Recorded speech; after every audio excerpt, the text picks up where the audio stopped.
These are familiar sights and sounds in San Francisco's North Beach neighborhood. Over a year and a half into the pandemic, they're welcome ones.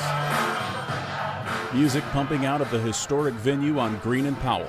The final stages of show lights and equipment being loaded in, and the finishing touches on a creative remodel of the iconic Club Fugazi.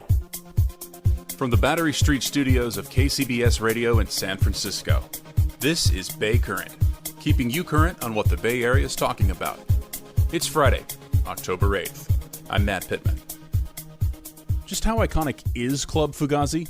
Well, the block of Green Street where it sits is named for the show that called Club Fugazi home for 45 years, Beach Blanket Babylon Boulevard.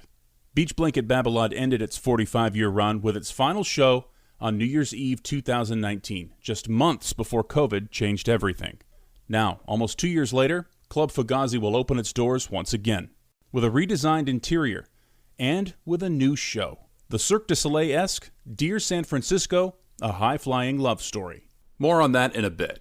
Recently, I spent part of an afternoon at Club Fugazi as the crew went about its final preparations for the long-awaited reopening and the world premiere of Dear San Francisco, a high-flying love story.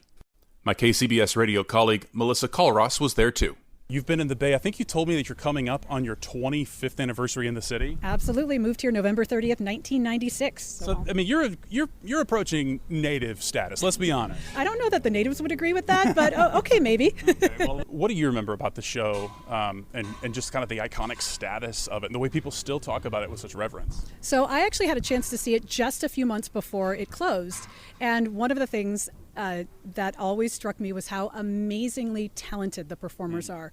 They would get up there, and I mentioned to you before we started recording that I sing as a hobby, and I would say to myself, oh my God, I'm so cute, I think I can sing. I just cannot listen to these people. Like, they were just amazing energy, the singing and the dancing, and then the big hat that came out at the end of every performance. And it was, it really was iconic. You felt like while you were watching it, you felt like you were part of San Francisco history because the show had been around for 45 years. So many people had seen it, from presidents and, Prince Charles and Camilla Bowles had seen it. And, there you are sitting here in San Francisco, and it's just up, if you live in the city, it's just up the street, so to speak. And it was right here always for you. Gypsy Snyder is co-artistic director of Seven Fingers. It's an arts collective that's produced theatrical circus and acrobatic shows all over the world. She's produced for Olympic ceremonies, on Broadway. She's an SF native. San Francisco, a high-flying love story, is her baby. To do it here at Club Fugazi, was that something that was on your radar maybe several years ago?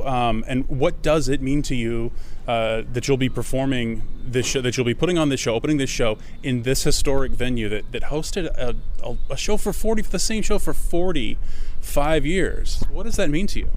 The significance is practically overwhelming. The homecoming that it is for me in so many ways, but also really realizing the roots of my art form and how it came from here and how much this city and this community gave to me and inspired me early on in my career. To be able to give back is very overwhelming. I've been looking for a venue or a project of this magnitude for the last 10 years, and I happened to be in town when Beach Blanket announced that they were leaving, and it just hit me so clearly that one, this venue wanted to keep going, that people want to have this kind of culture in the city, and that North Beach has absolutely embraced the idea so overwhelmingly. I had an instinct that this was the place to do it. I knew that I would never be able to even come close to the legend of Beach Blanket. Beach Blanket was an integral part of what San Francisco is. Sure. And I do believe that circus has that power within the city, that grace and acceptance within the city. But I also think, there's this funny thing. Beach Blanket created all those wonderfully huge hats because the sight lines in the theater were restrictive, and they really wanted to please the whole audience. Kind of that old adage of you got to play to the back row. You got to play to the back row. Well, circus does that same thing because everything we do is up in the air and high and just somehow just melts off the stage here.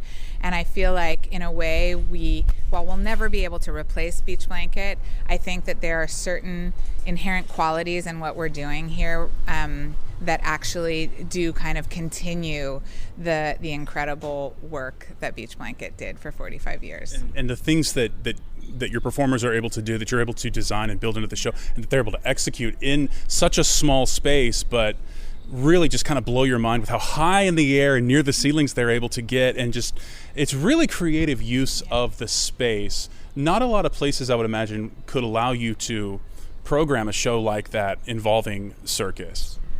I have to say, the last touring show that I actually created a show that had these like walls that moved around the stage to create small spaces. And what I loved about that was the circus kind of exploded the walls. So somehow, being in a very small space, the circus is actually much more explosive and much more impressive.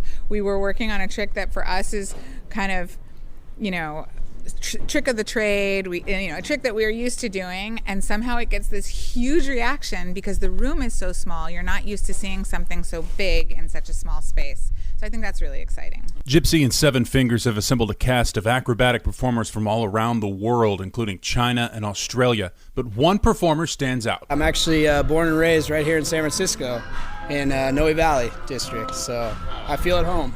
That's Devin Henderson. And performing in a show written as a love letter to San Francisco has obvious personal significance. It's also allowing him to continue his journey as a circus and acrobatic performer. When COVID shut down all live performances, it meant performers like Devin couldn't work. Even training to stay at the top of his game was a challenge.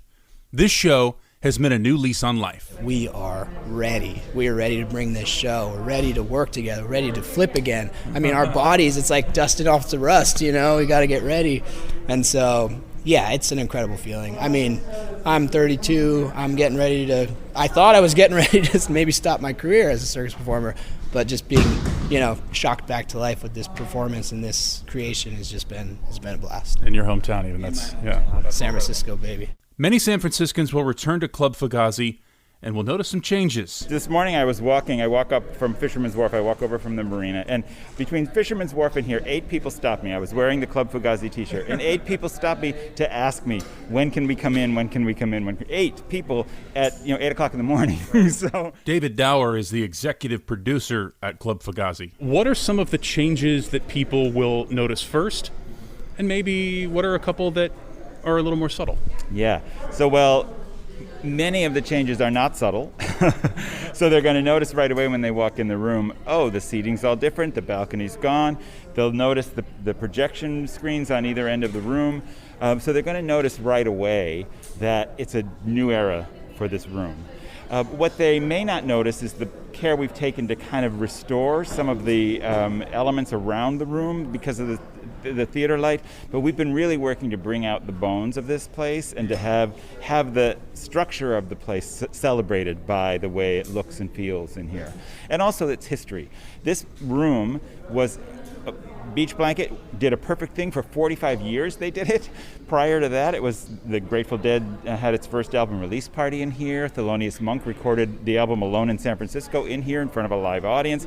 All the pop stars and classical music stars from Italy in the 40s and 50s played in here. So it's a long history of important and exciting moments that we're stepping into. And there's never been a circus. It's time. A link to Club Fugazi's website, where you can learn more about the show, about Devin and the cast, about Gypsy and Seven Fingers, and info on tickets, is in the description of this episode.